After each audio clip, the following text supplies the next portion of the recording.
British Advanced Pain Clinic, నొప్పి మాయం surgery దూరం. For appointments 9155515563.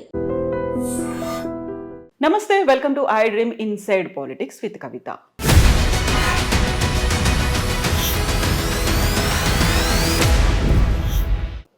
సార్, ఇప్పుడు తెలంగాణ రాష్ట్రంలో రేవంత్ సర్కార్ వచ్చిన తర్వాత 1 year కంప్లీట్ చేసుకోబోతోంది. ఇన్ జస్ట్ ఫ్యూ డేస్ ఈ పరిపాలన చూసిన తర్వాత దేని మీద ఎక్కువ ఫోకస్ ఉందనిపించింది, దేన్ని మర్చిపోయారనిపించింది సార్? ఒక మంచి నాకు అనిపిస్తుంది ఏంటంటే, గత ప్రభుత్వం చేపట్టినటువంటి ఆర్థికాభివృద్ధి కోసం విధానాలు, పెట్టుబడులను ప్రోత్సహించడం కావచ్చు, హైదరాబాద్ నగరాన్ని ఒక ఆకర్షణీయమైనటువంటి నగరంగా పారిశ్రామికీకరణకి, ఆర్థికాభివృద్ధికి చూపెట్టడం కావచ్చు, అది కొనసాగించే ప్రయత్నం జరుగుతోంది. దాన్ని అభినందిస్తున్నాం. ఏదో అభివృద్ధికి వ్యతిరేకంగా ఉన్నట్టు కాకుండా సంకేతాలు మంచి వేస్తున్నారు. ఒక దురదృష్టం ఏంటంటే, అలవిమాలని హామీలు ఇచ్చి కష్టాన్ని కొని తెచ్చుకున్నారు. అప్పటికే గత ప్రభుత్వం ఉన్నప్పుడే చాలా పెద్ద ఎత్తున సంక్షేమ పథకాలు అమలైనాయి.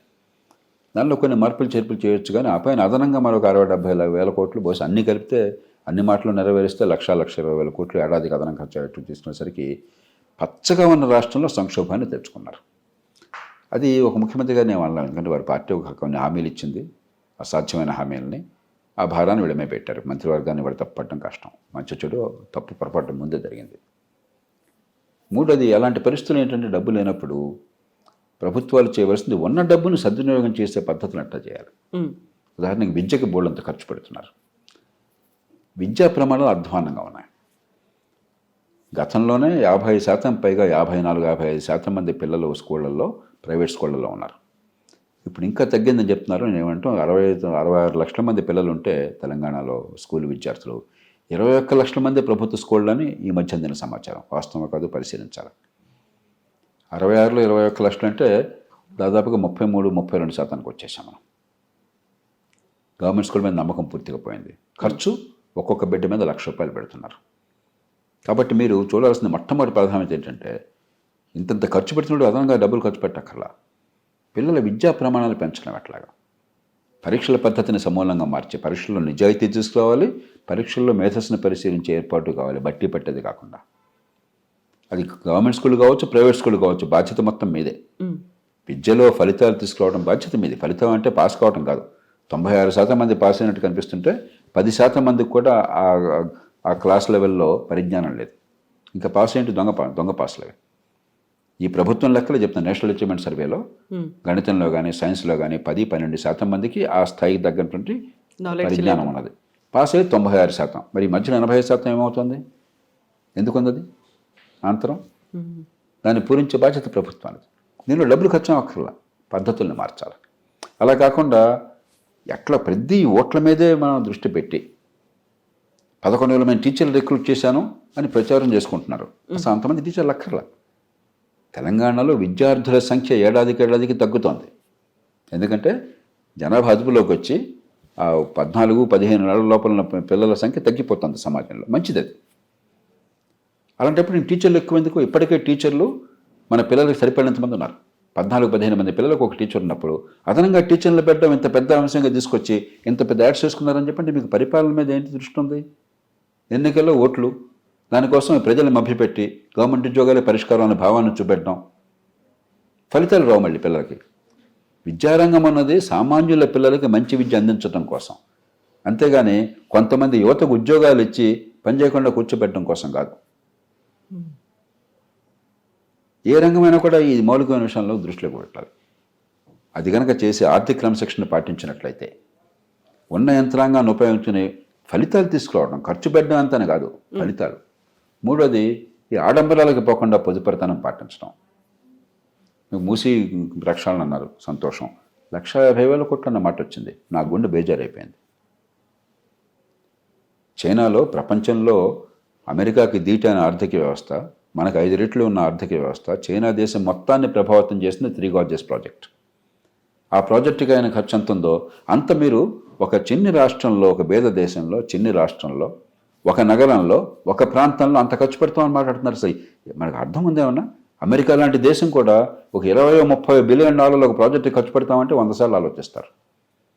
మనకి డబ్బు అనేది లెక్క లేకుండా ఎక్కడో గాలిలోంచి వస్తుంది, ఒక కల్పవృక్షం ఉంది, కామధేను ఉందంటే ప్రవర్తిస్తున్నాం.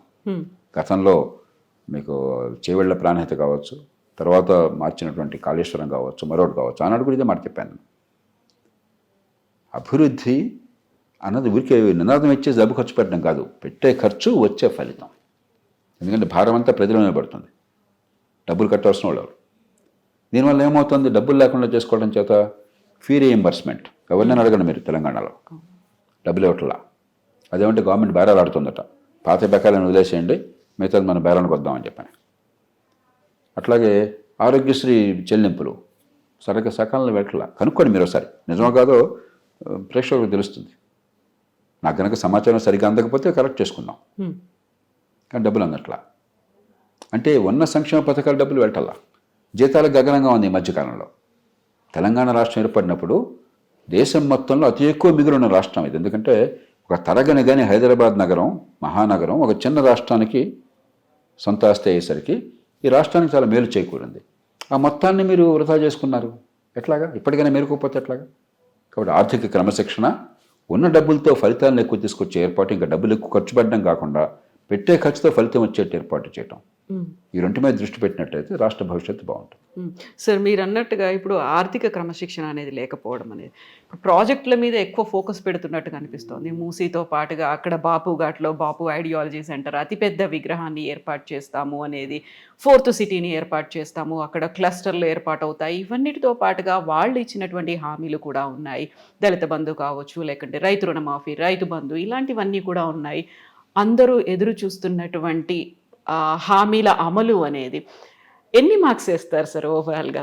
ఎలక్షన్ కాగానే నేను బహిరంగంగా చెప్పాను, అసాధ్యమైన హామీలు ఇచ్చారు, జరిగిందో జరిగిపోయింది. కొత్త ప్రభుత్వం చిత్తశుద్ధితో, అంచెనిష్ఠూరం కంటే ఆదినిష్ఠూరం మేలు. ఇదిగో డబ్బులు ఇవి, కొన్ని తెలుసో తెలియకో మేము హామీలు ఇచ్చాం, కొన్ని సాధ్యం, కొన్ని సాధ్యం కాదు. సంక్షేమం, అభివృద్ధి సమతూకం కావాలి. రాష్ట్ర భవిష్యత్తును గంగలో కలిపి తాత్కాలికంగా ఓట్ల కోసం డబ్బులు పంచిపెడితే ఉపయోగం లేదు. కాబట్టి ఇవి కొన్ని చేస్తాము, కొన్ని కొంచెం ఆలస్యం అవుతాయి. కానీ అంతకంటే ముఖ్యంగా ఆర్థికాభివృద్ధి కోసం ఇగో ఈ పనులు చేస్తాము అని ప్రజల ముందుకు వచ్చినట్టయితే అది సరైన పద్ధతి. కానీ తొందరపడి మాట ఇవ్వటము, మాట ఇచ్చాక నిజాన్ని చెప్పకపోవటము, చాలా విన్యాసాలు చేయటము, చివరికి ప్రజలు తిరస్కారానికి గురి కావటము ఎన్నో రాష్ట్రాల్లో చూస్తున్నాం మనం.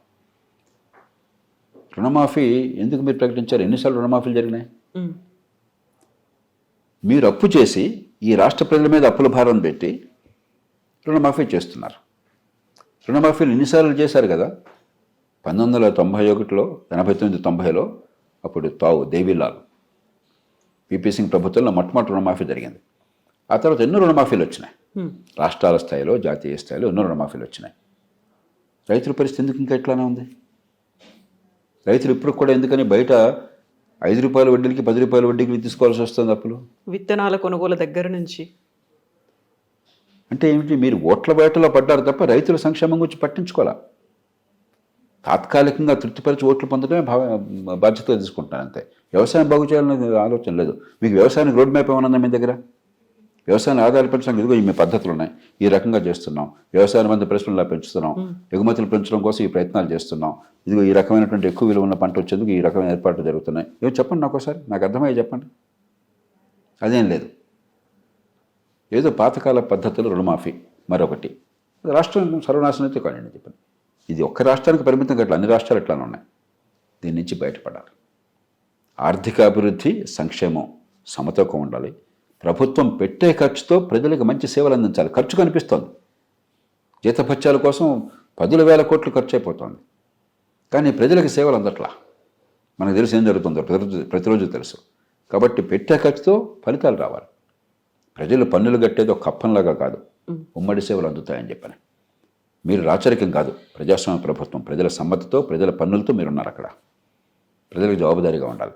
అది మర్చిపోయి రాచరికంలాగా ప్రవర్తిస్తుంటే ఖర్చు కనిపిస్తుంది, ఫలితం లేకపోతే ఎంతకాలం ప్రజలు సహిస్తారు? ఆ కోపం కసి అంతా కూడా ఎక్కడో దగ్గర కనిపిస్తుంది. మీరు ఇందాక భూసేకరణ అన్నారు.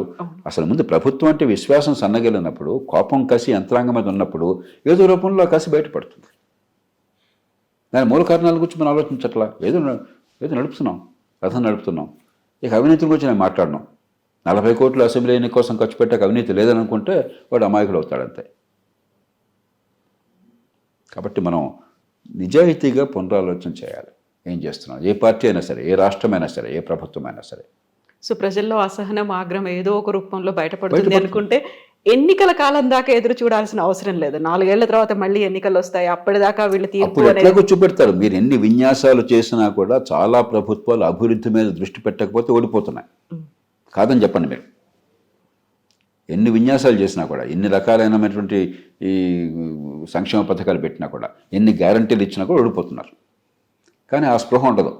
చచ్చిపోయేదాకా మనం ఉంటాం అన్న భ్రమతో బతికేసి రాష్ట్రాన్ని, దేశాన్ని నాశనం చేస్తున్నారు. మొట్టమొదటిది. రెండోది, ఎన్నికల దాకా కూడా జనం ఆగట్లా. ఈ సోషల్ మీడియా యుగంలో, ఈ టీవీ యుగంలో వందల ఛానల్స్ ఉన్నాయి, 100 యూట్యూబ్లు ఉన్నాయి, ప్లాట్ఫామ్స్ కనిపిస్తున్నాయి. మరి కసిని పెంచేవాళ్ళు ఉన్నారు, కోపాన్ని పెంచేవాళ్ళు ఉన్నారు, దాన్ని అస్త్రంగా ఉపయోగించుకునే వాళ్ళు ఉన్నారు, రకరకాల రాజకీయ శక్తులు ఉన్నాయి, సామాజిక శక్తులు ఉన్నాయి. సహజంగా ఆందోళనలు, ఉద్యమాలు, హింస చెలరేగుతుంటాయి. కాబట్టి మనం రేపుని గురించి కొంచెం ఆలోచించండి. ఒక మాట అనే ముందు, ఒక పథకం చేపట్టే ముందు, ఒక హామీ ఇచ్చే ముందు రేపటిని గురించి ఆలోచించాలి. ఈ సమాజానికి మీ వల్ల మంచి చెడు ఆలోచించండి.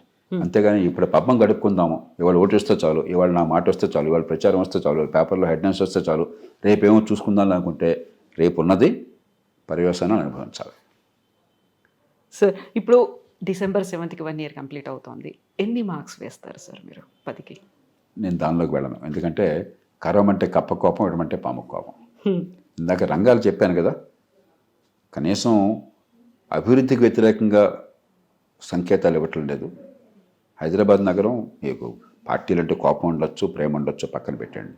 ఖచ్చితంగా గత 20-30 ఏళ్లలో తెలుగునాట మంచి జరిగింది ఏంటంటే హైదరాబాద్ నగరం అభివృద్ధి. ఒకప్పుడు దక్షిణాదిన అతి తక్కువగా ఉన్న నగరం, దేశంలో పెద్దగా తలమానికి కానటువంటి నగరం, ఇవాళ దేశంలో గర్వించదగ్గ నగరం. మరి చెన్నైని దాటి వెళ్ళింది. ఇవాళ చెన్నై కంటే హైదరాబాద్ వ్యవస్థ, ఆర్థిక వ్యవస్థ ఇంకా మరింత బలమైనది. మనం గర్వపడాలి. మనకంటే బెంగళూరు ఇంకా బలమైనది. అక్కడ మనకంటే భౌగోళిక కారణాలు ఉన్నాయి, మనకంటే ముందు కొంచెం ఫస్ట్ మోర్ అడ్వాంటేజ్ ఉన్నది. దాన్ని కొనసాగించారు. చంద్రబాబు నాయుడు గారు దాన్ని ప్రారంభం చేసి గట్టి కృషి చేస్తే, రాజశేఖర రెడ్డి గారు కానీ, తర్వాత వచ్చిన కాంగ్రెస్ ప్రభుత్వాలు కానీ, టీఆర్ఎస్, బీఆర్ఎస్ కానీ, ఇప్పటి కాంగ్రెస్ ప్రభుత్వం కానీ దాన్ని కొనసాగించారు. దాన్ని అభినందిస్తున్నాను. అలాగే ఇంత పెద్ద ఉద్యమం వచ్చి ఆంధ్ర, తెలంగాణ పేరుతో కొన్ని సందర్భాల్లో ద్వేషాలు, కోపాలు వచ్చినా కూడా అవన్నీ పూర్తిగా సమసిపోయేట్టు చేసి చాలా బాధ్యత వ్యవహరించారు.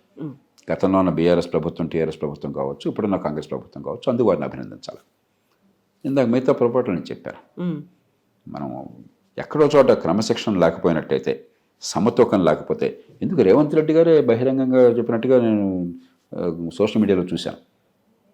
ఆయన గతంలో ఎంపీగా ఉండగా, అవునయ్యా మేము మోసం చేస్తాము, మోసం చేయమని మీరు కోరుతున్నారు, అవును, మమ్మల్ని అనే ప్రయోజనం అంటే చెప్పి ఆయన అంటే మనసులో ఆవేదన ఉంది కదా, ఆయనకి తెలుసు కదా ఏం జరుగుతుందో.